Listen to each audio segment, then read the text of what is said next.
welcome to the Northern Counties East League podcast. I'm Richard Watts. I'm now joined by League General Manager Matt Jones. Hello everybody and welcome to the Northern Counties East League podcast. We're going to start this weekend slightly out of the ordinary. I'm going to comment on the game I was at on Saturday. I ummed and ahed of where to go, and I picked in the end Selby Town versus Wakefield AFC. The game finished 1-1, pretty unremarkable game for the footballing side of things, but it'll be remembered because there were 7 red cards issued during the game, and 6 of those were for the home team Selby Town and 1 for the visitors from Wakefield. And it sounds daft, but it wasn't a particularly dirty game either. I've got in my car after the game and thought that really wasn't much worse than the normal sort of Northern Counties East League game. Bit feisty at times, but it was just incredible, the train of events. Selby had 6 off, including 2 from the dugout. The manager and assistant manager both got the marching orders. And with all these players missing, Wakefield had 1 off as well, but they were down to 10. It was 1-0 to Selby, and Wakefield were peppering the goal. They were throwing everything but the kitchen sink at Selby. It just looked like the reduced number of Selby were going to hang on and claim all 3 points. We get into the last minute. Wakefield are awarded a penalty. Man of the match, clearly the Selby goalkeeper, gentleman Liam Wilson, who was awarded man of the match at the ground, actually made a string of fine saves. Wakefield get a penalty, finally think it's the equaliser going, and he saves the penalty as well. You think, oh God, with all these players off, but they're going to get 3 points. Fantastic effort from Selby. We get into injury time, and there's another penalty for Wakefield. And this time it was for deliberate handball. The goalie was beaten for once, and one of the Selby players dived to the left and pushed it around the post with his hand. So off he went as well. And in about the 94th, 95th minute, Wakefield converted the second penalty of the game, so it finished 1-1. Not a classic in footballing terms, but people were absolutely buzzing at the end as we were leaving the ground. The comments, that was fantastic. I really enjoyed that. And it was just a really, really strange day, but very enjoyable. I think that if people remember about 18 months ago, we had a playoff game between Rossington and Horbury, and that saw 5 red cards from 1 incident. And I thought that would never be beaten, but Saturday 7. I'm pretty sure that I'll never see that again. So we'll see. There were plenty of goals at the weekend all over the Northern Counties East League again, providing great entertainment for people. In 10 games in the Premier Division, we saw 33 goals. In 10 games in Division 1, including the one on Friday night, we saw 43 goals. 20 games, 76 goals, an average of 3.8 goals per game over the weekend. And that's pretty much ties in with the average for the season. The Premier Division averaging 3.76 goals a game, and slightly lower in Division 1, where the average is 3.56. I think that statistic much higher in terms of goals scored than anything in the Premier League or the Football League or anything like that. Standout results from the weekend. Albion Sports continuing their impressive climb up the table. A 4-1 win at Hallam. Hallam themselves been in really good form recently, so incredible effort there from Albion. An excellent 1-0 win for Tadcaster Albion, who went to league leaders Penistone Church and came away with the points. Pickering Town, who beat Campion 3-1. And I've picked out Handsworth, who went to Rossington Main, not far apart, those two teams, Doncaster, Sheffield. Bit of a derby game, and a cracking 3-2 win for the visitors with a hat-trick by Ollie Fearon. In Division 1, Harrogate Railway Athletic went to Brigtown and won 3-0. Glassheart and Welfare, they're enjoying a much better start than they had last season, a much more comfortable position in the league. They went to Club Thorn Colliery and won 2-1. And if you want goals, we've talked about how many goals there were. There were 8 goals at Maltby Main as they beat Worsbridge Athletic 6-2. In the Premier League, Albion Sports now 7 games unbeaten, up to 3rd in the league, while at the other end, Gould have gone 6 games without a win. In Division 1, Horbury Town have won the last 5 games, and we've talked about the average number of goals being so high, but I think Horbury's good run of form is down to the defence as well, because they've kept 7 clean sheets in their 12 league games so far. Clean sheets at this level are quite a rarity. Appleby Frodingham, now 11 games without a win down at the other end of the table, and Yorkshire Amateur 10 games without a win. We've mentioned these two teams before. Neither side has won a league game since the first game of the season back on July the 27th. So, due a win, both of those. We've only got one unbeaten team across the whole of the Northern Counties East League now, and that's Wombwell Town. They remain unbeaten after 11 games, 9 wins and 2 draws from their opening 11. Fantastic effort from them. And we've only got one side across both divisions who are still looking for their first win, and that's Bridge Athletic. It's not all doom and gloom because of the 9 games they've recorded 4 draws and 5 defeats. So they're not pointless, but they're still looking for that elusive first win. And one crazy thing I've noticed, I think, from the league table at the moment is Parkgate, promoted to the Premier Division this year. They've played 12 games. They've got 6 wins, 6 defeats. They're 6th in the league. I think to have 6 defeats after 6 games, after 12 games and be 6th in the table is quite a surprise, because normally the team that wins the league only loses 6 all season. So it's all the 6s for Parkgate.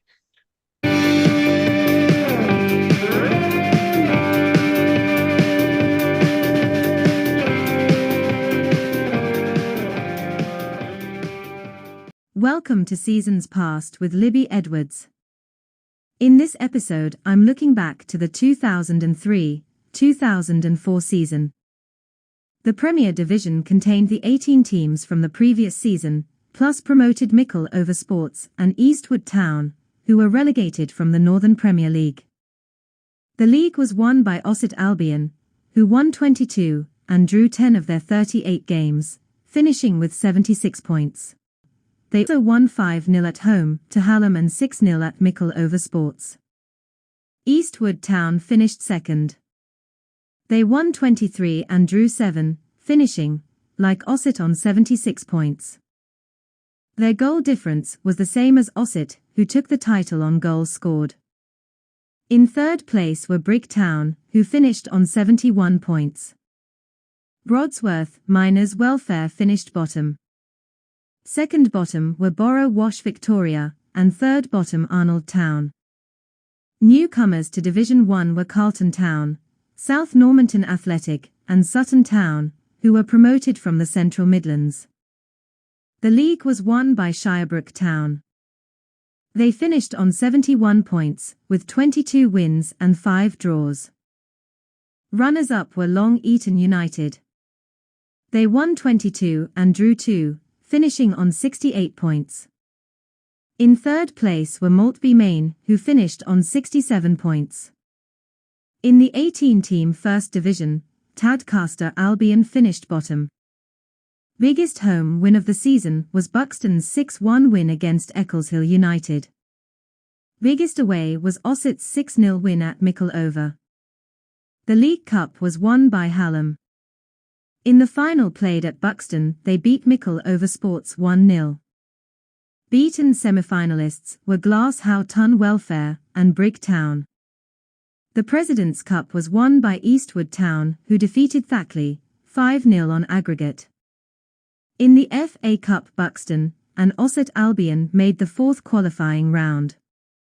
Buxton beat Gresley, Biddulph, Belper and Radcliffe before losing to Burton Albion. Ossett beat Alnwick, Ulsagar, Ossett Town, Pickering Town and Newcastle Town, before losing to Stalybridge Celtic. Eastwood Town made it to the 6th round in the FA Vase. They beat Ludlow, Spalding, Jarrow Roofing, St Blaise and Stone Dominoes before going down to Clone after a replay. Gelding Town made it to the 4th round.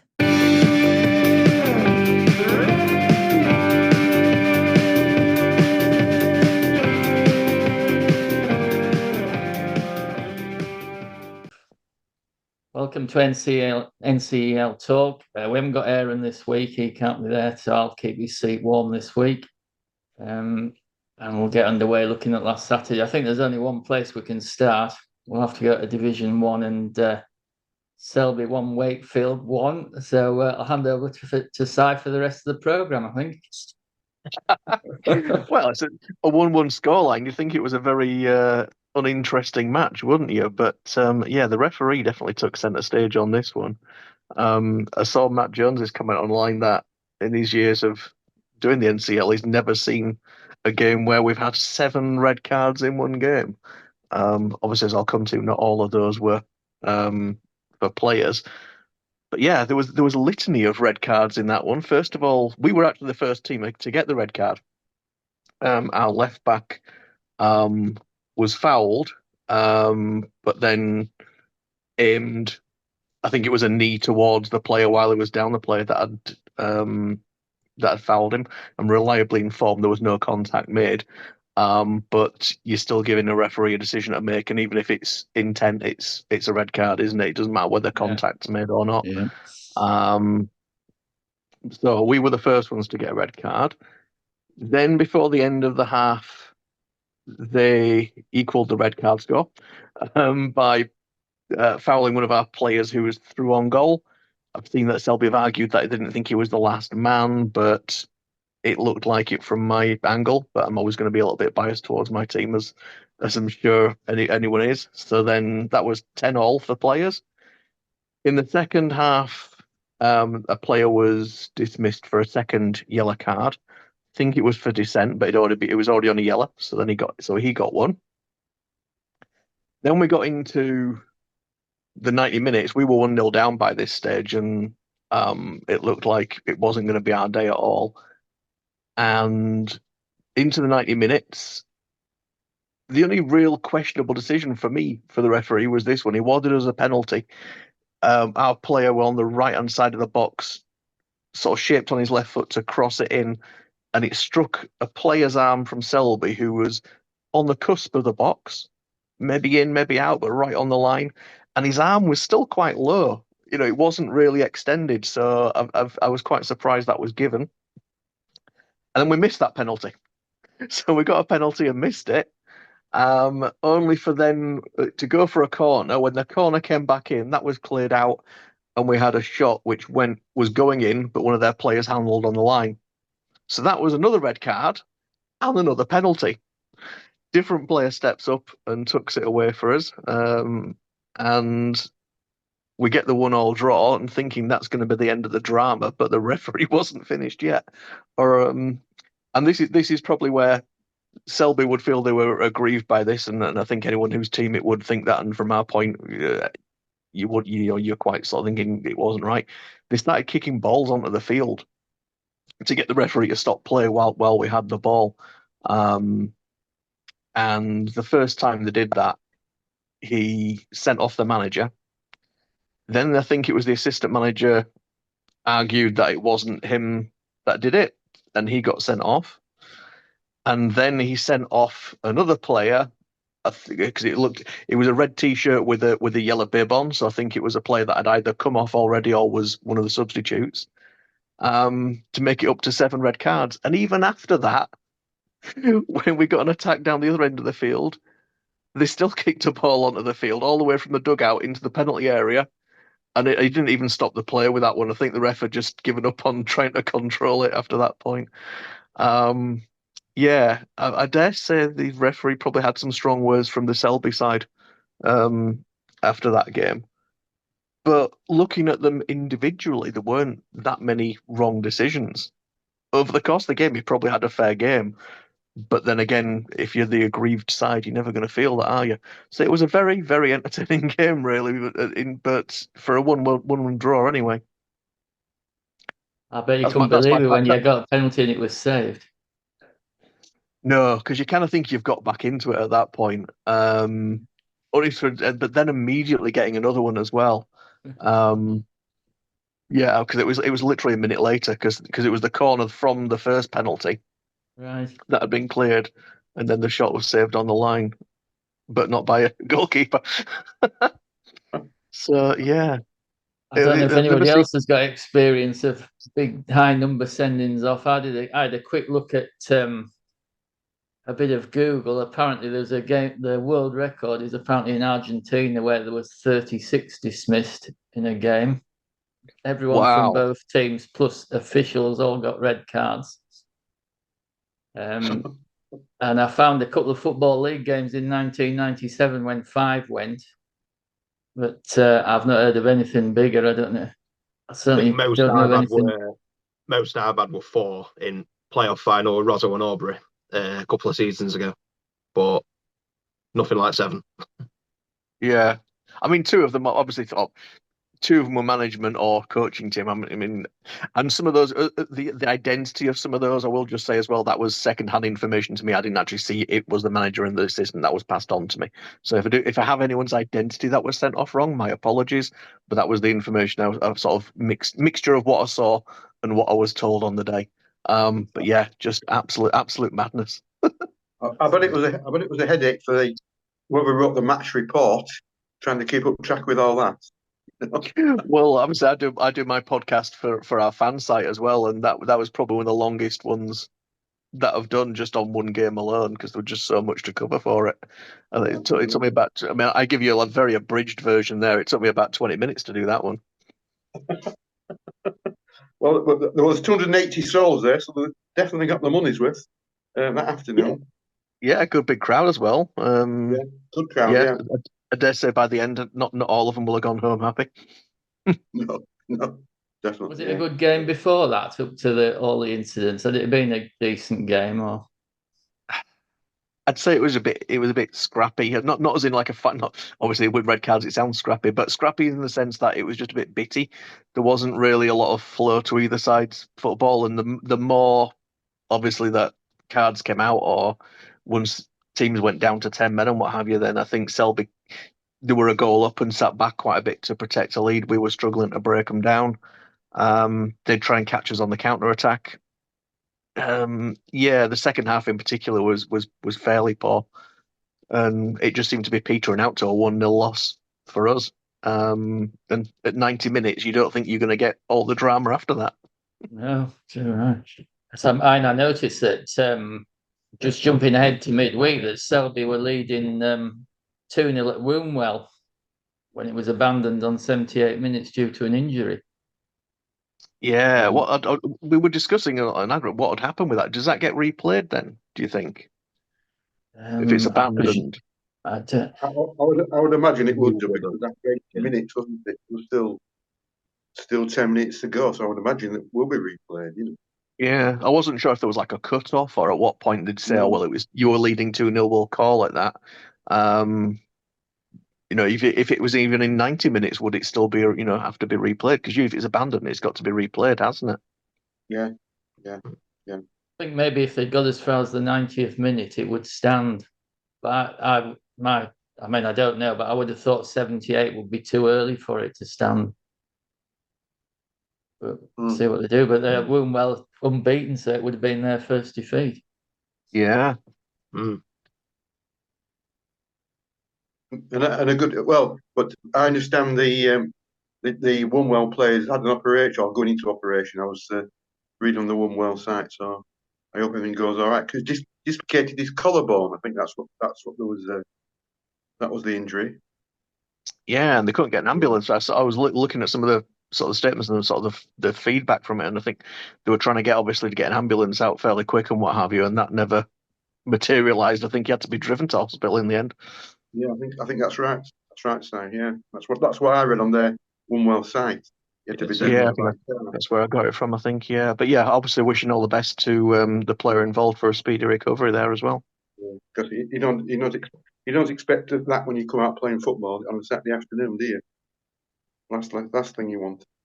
Yeah.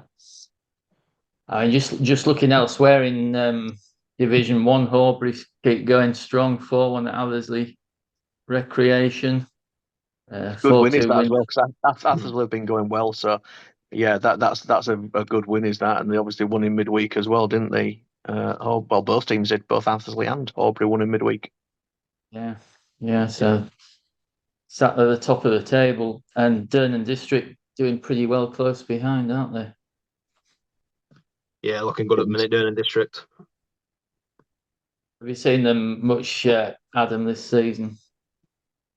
Not a Durnan District, no, but I know we've got our former assistant, Zeph Thomas, and Liam King as well, who's very good experienced central midfielder. We've brought him in from us as well, so add to that what we've already got, which is a very strong side, and I think they'll be right up there come end of season. It's kind of one of them, if kind of Horbury or Wombwell slip up, you feel like Durn's right there to punish any mistakes. Yeah, it was a good win for Harrogate Railway at Brig, because Brig are on the fringes of the playoffs, aren't they? Glass out and winning at Thorn. Maltby Main, good win against Worsborough Bridge. Yeah, they've picked up a bit Maltby as well. Yeah, so, I mean, they've got Ash Flynn, haven't they? Who's scores goals for fun, doesn't he? It's certainly at League One level. Yeah. I see one well won on the Friday night, didn't they?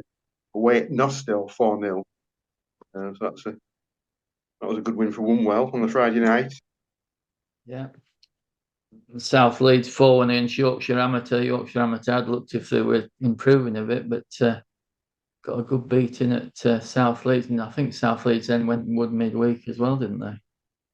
Yeah, 6-3 at Swallow Nest. Another team who started the season quite well, Swallow Nest, didn't they? Yeah, they have. Yeah. I'm looking at the table: Horbury, Durnan District, Wombwell, Maltby, Allersley, Ilkley, Briggs, South Leeds, Selby, Shelley, Wakefield. I mean, one sort of certainly I think has gone under the radar a bit. Ilkley Town, they've been picking up some decent results. Yeah, they look a good team, Ilkley. They played real well when I saw them against Shelley. They played real nice football. They try and play it kind of, on the floor, and they look like they'll be a decent team this year. Yeah, but then a surprise. So that shows how good Athersley have done this season, improved, because they're beaten midweek. They're the real surprise package for me. That's a real improvement on the last couple of seasons that I've seen them. Athersley really Definitely. doing well. They're up to 5th place, 25 points from 13. So moving into the Premier Division, going to Saturday. And well, as well, looking at midweek, there's been 2 defeats for Penistone Church this week, which is a bit of a surprise. Tadcaster Albion on Saturday, and then the big one losing against Thackley. What are your thoughts on that? Yeah, they've hit a bump in the road at the moment, haven't they? Definitely, but yeah. still After a long I way said to last go. week, I thought they were good for the title. They've lost twice. What's your fault, then, Richard? We'll blame you. Commentator's curse, as they say. Yeah. So, but there's a long way to go in the season yet. There'll be a lot of ups and downs, I would imagine. Yeah, Thackley looking very impressive, aren't they?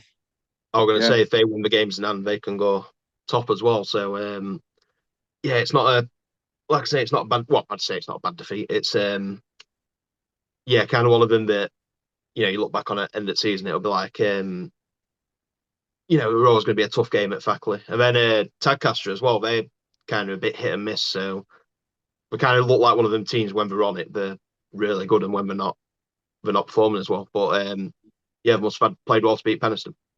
Yeah, the result of the day for me in the Premier though was Albion Sports going to Hallam and beating Hallam 4-1.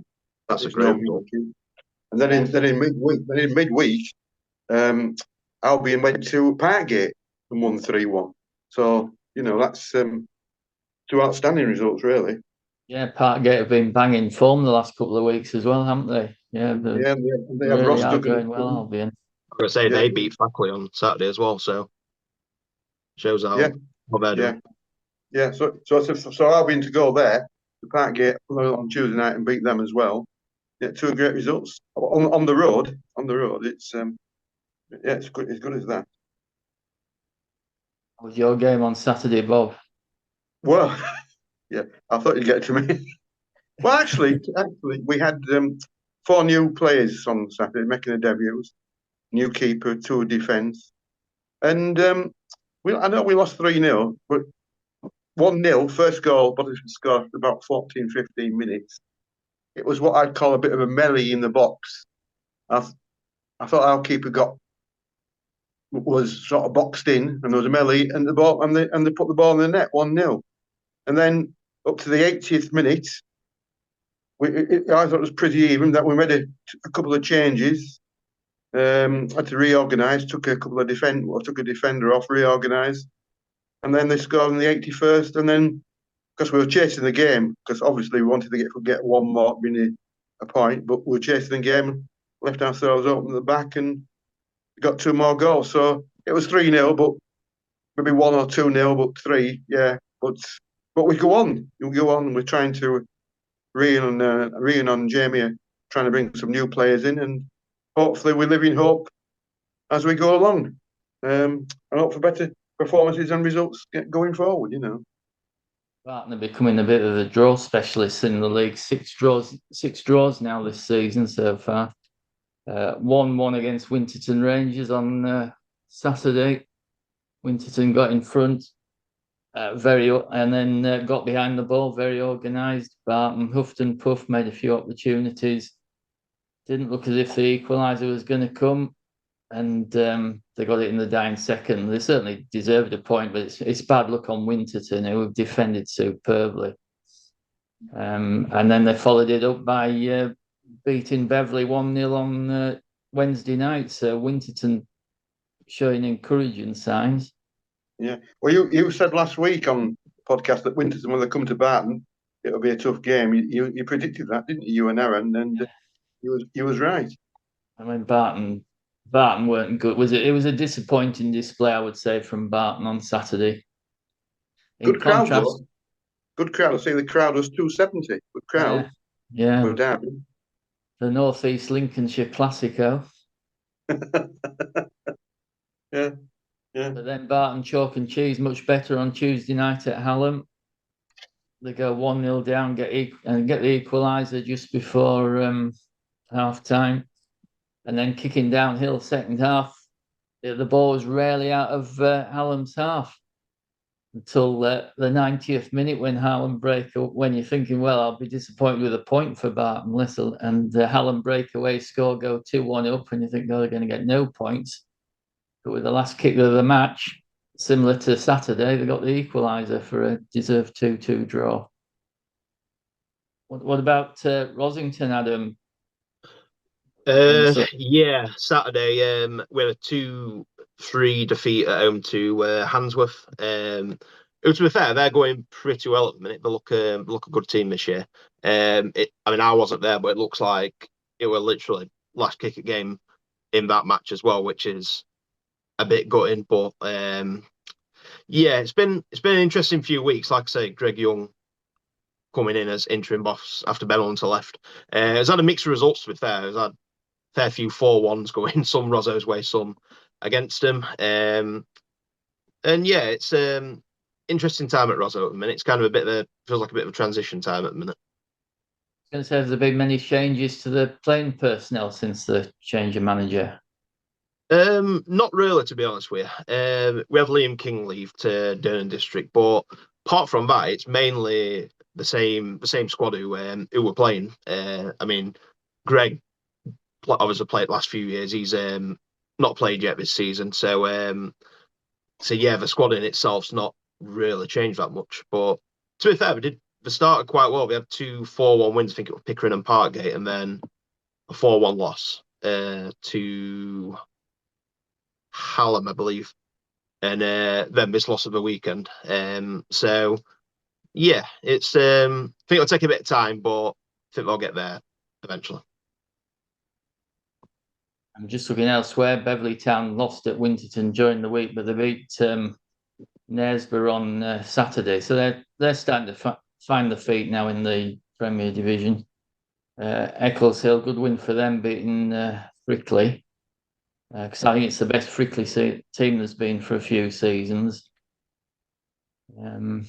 Pickering 3-1 against Campions, but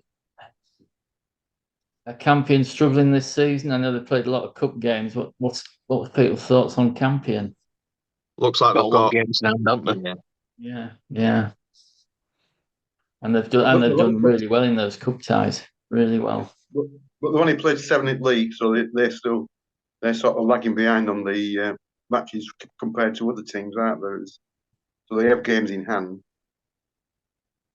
And looking at the late goals, 90th minute winner for Silsden against Golka. So Silsden keeping tabs on the leaders. Big game at the top, that as well, because we're both kind of around each other, them two teams as well. That's right, yeah. Just quickly looking at the top of the table. Penistone, 25 points 13 games, Albion 22-12, Fackley 22-11, Golka 21-10, Silson 21-11, and Handsworth 19-11 from 11. It's pretty tight, isn't it? I'm quite surprised that Hallam have just dropped away a little bit. I was expecting more of them this season, and they might come again. And I was slightly disappointed with them on Tuesday. Well, not disappointed because of the way the game went, but I thought they were a better side than what they showed when I saw them on Tuesday night. Talking about games in hand as well, though, Golker obviously have 3 on Penistone. If they won their games in hand, they'd be top, even above Fackley and Albion if they won theirs. Do you know what I mean? It's all to play for at the top, isn't it? Yeah, it is. Yeah. Yeah, it looks like being one of the we'll see. It looks like being one of the closest races for quite some time. Because Golka are just steadily going about their business this season, aren't they? We haven't really talked about them a lot. They're not featured much, but they just keep it ticking away and on the cusp of things. It depends on what they do with those games in hand. Yeah, and they've got since they came up, they've just improved a bit every season. They just, like you say, they are moving along really nicely. I was impressed with him watching the first game of the season actually against Penistone, and they beat them 4-1. And like I say, they look a good team. They're a tough team to break down by the look of it. But so I think I think they'll be around about that position come end of the season. Parkgate 6, haven't any draws yet. Parkgate 6 wins, so they're just tucked away in 8th. Tadcaster 9, Rosington 10, Eccleshill 11, Pickering 12th, Barton 13th, Frickley 14th, Beverley 15th, Bottisford 16th, Knaresborough, surprised to see Knaresborough 17th. So there's not much between the teams, is there, from sort of like 8th right down to the bottom? There's not much. It's pretty tight, isn't it, there? Yeah, they've all played a mixture. 10th to 19th. Oh, sorry, Adam. No, I'm going to say there's a mixture, a different amount of games played as well. There's a lot who's got like someone's played 9, 10, 11, 12 in that mix. So, like I say, win it's going to be interesting that if the teams who's got game in hands win them, if it's an interesting mix. A goal at the bottom, it just continues to amaze me, having seen them play at Barton, how they did. Well, we're hoping for better days, Richard. I'll say the performance, it was an improved performance last week. But as you know, we're trying to sort of reshape, rebuild the team because some players have left. Because when you're struggling, players come and go, and we're trying to strengthen the team. But when it's not like pre-season, you've got to do it while you're playing every game and hope. I say we're at Eccleshill on Saturday away, so we go in hope and that we can get a result, to get some points on the board. That's what we need. I think the other thing as well to back that up what you're saying there, Bobby, as well is with these games being 2 games a week, you haven't got that midweek training where you can do 2 or 3 training sessions and work on getting that chemistry and gelling together, because the games are coming thick and fast at the moment for everyone, so you don't really have that time to bed new players in. You've got to hit the ground running, haven't you? Yeah. Well, this week on Tuesday, our game was off. It was waterlogged, and it rained cats and dogs here for about 24, 36 hours. So there was always a good chance because our ground is got good drainage, but the rain was unbelievable on Monday and Tuesday. So I think even the ducks were sheltering in Goole that day. So it was off, unfortunately. So I don't know if the guy did training that night or what, because you see, to get training, you've got to book in advance somewhere, So they're probably hopeful they're training tonight, But it was disappointing. Have you got any more clarity yet on what's going to happen when your groundwork is being done? No, we haven't. We haven't as yet. You probably hear that there's semi-professional rugby league coming to Goole, and the Goole Vikings are doing a semi-professional team next year. They launched that on Tuesday. But starting the renovations, we've still not heard anything. Well, I haven't at the moment, and I don't think Alan, our chairman, had up to last weekend. We're still waiting to hear, because obviously we want to continue playing at Goole, and they're going to be putting, as I understand it, porter cabins in other temporary facilities so we can continue playing. So there's a lot to do before they can start sort of knocking the main stands down to put these temporary facilities in place, And so once I know some more news, I'll be able to tell you. But at the moment, we've not heard anything. Nothing's been confirmed. If we're looking at a team of the week, what do you think for team of the week? Well, I've got my team of the week, Richard. I've got my team of the week, Albion Sports. I mean, because as I said previously, to go to Hallam and Parkgate and win 4-1 and 3-1, and then this afternoon I was just having a look at what if they're on a bit of a run, and they are actually. They're unbeaten since the 24th of August. 9 matches they've gone through, including the Vars, but 8 league matches. They picked up 20 points. They've had 6 wins, 2 draws. So they're really on a roll. Is Albion, and if they keep on like that, that's championship form, isn't it? Really, Certainly is. Yeah. Something. You, Adam, what would your thoughts be of team of the week? I've gone with South Leeds. I think they've kind of slowly dropped a few places in the league towards kind of up the bottom few. Then we had a good we had 2 big wins. We had a 4-1 win against Yorkshire Amateur, and then it was a 6-3 win against Swallownest as well. So 2 big wins there, 10 goals in 2 games as well, and crept a few places up the table as well. So South Leeds for me. About you, Si? I think I'm going for a similar story to Bob, but in a different division. And I think Horbury, and I know my fellow Wakefield fans probably think of some sort of splitter giving it to Horbury on this one because they're our local rivals. But in terms of beating 2 impressive sides, they've done that this week and gone top of the table. And looking at their defence this season, they've only conceded 7 goals. You look way above the rest of the division. So yeah, they're looking really good at the moment. And the 2 teams that they beat this season are 2 in-form sides in Athersley and Brigg. So yeah, I've got to give Horbury the nod this week.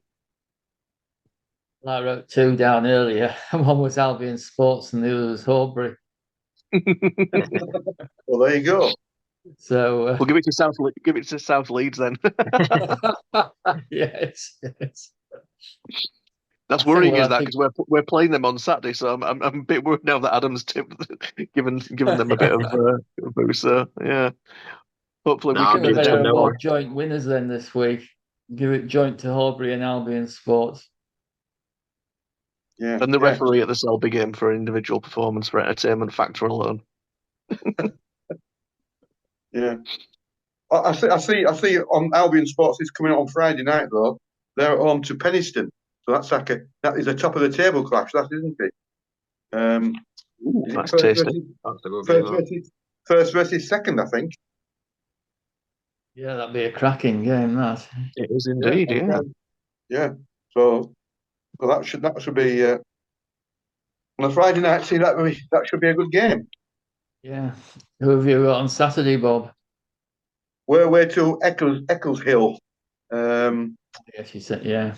So we go in hope, but it's the hope that kills you sometimes. That's right. Yeah. But we I think we might have some more new players on Saturday, so we'll see. But I think at the moment, Goole, he could score as we're work in progress. We probably know more in about 2 or 3 weeks when we can get settled down. Because to bring new players in, you've got to bed them in, and it's not easy. It's not easy. But Rian and Jamie, they're working hard all the time, to try and bring these players in to improve performance. No better time than Saturday, though. That's it, exactly. Yeah. It'd be very welcome, Si. Very welcome.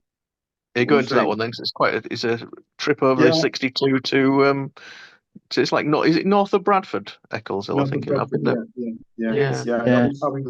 Unfortunately, I don't have to drive. My mate drives. Darren drives. So, but we take kit, cones, whatever, everything you need, sort of thing. So as well, so we've got to go. Might not be playing any kit. Right, they've got Parkgate at home. That'll be a tough test.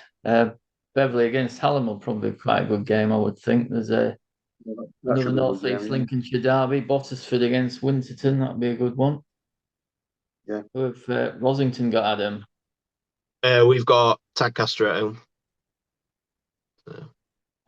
Golka going to Frickley. Thackley going to Pickering. What's coming up for you, Si?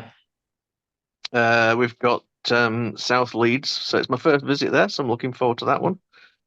South Leeds Stadium. I think did you do a video from there recently, Adam? Yeah, I did. It's it's kind of all in one big stand. I liked it, to be fair. You don't feel it's got the athletics track, but you don't kind of feel too far away from pitch. You're kind of still on top of it quite well. So that's good. That was kind of my worry that you like, because I've been to ones before where you're quite away from the pitch when they've got a running track, but that's not so bad then if that's the case. Yeah, it's quite a steep stand, so you've got quite a good view, like I say, and you're covered from elements as well, which is always nice in non-league.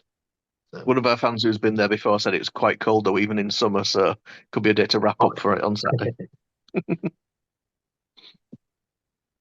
Looking at Division 1 fixtures, Brigg and Ilkley looks quite a good tie, just two teams just on the fringes of the top of the table. I thought that was the tie of the day. Yeah, a good derby, Armthorpe and Maltby. That'll be a good derby, aren't they? Yeah. Clubthorne, they're playing. Yeah, Clubthorne are playing Horbury. That'll be because Clubthorne are doing quite well for their first season, so that'll be a test for them against Horbury. Yeah. They're a bit. They've done some all right. They're down in 8 teams. They're a bit hit and miss, aren't they? Sometimes Thorn, but they looked all right. Obviously, beating us earlier in the season to kick off the season, so they can do it. But yeah, they've had some rocky patches already, haven't they? But Horbury might bring the best out of them. Indeed. Did I ask you about your midweek game, Si? I think I missed that, didn't I? It was a win. It's a win, which is great. It was a bit of an iffy game. It wasn't a great performance, but 3 points is 3 points, especially where we are at the moment. Yeah, we beat Shelley at home. Just needing to, the thing is when you're aiming for a high position, as we are this season, and then when you're sat in mid-table, every game's a big game. There's no sort of ones where you think, it's an easy one or something like that. They're all big games because everyone gives, everyone always wants to try and take you down a peg as well. So yeah, everyone puts up a good battle. But no, it was an okay game. We came out with a 3-1 win, so happy with that. Just going back to Clubthorne, what I was going to say was they was winning 1-0 at half time in the midweek at Harrogate, and then it was abandoned due to floodlight failure. That was unlucky on Clubthorne. When they was winning at Harrogate. The clock's just about beaten us, so all it remains is for me to say enjoy your NCEL football this weekend, and we'll be back next week to talk about it all.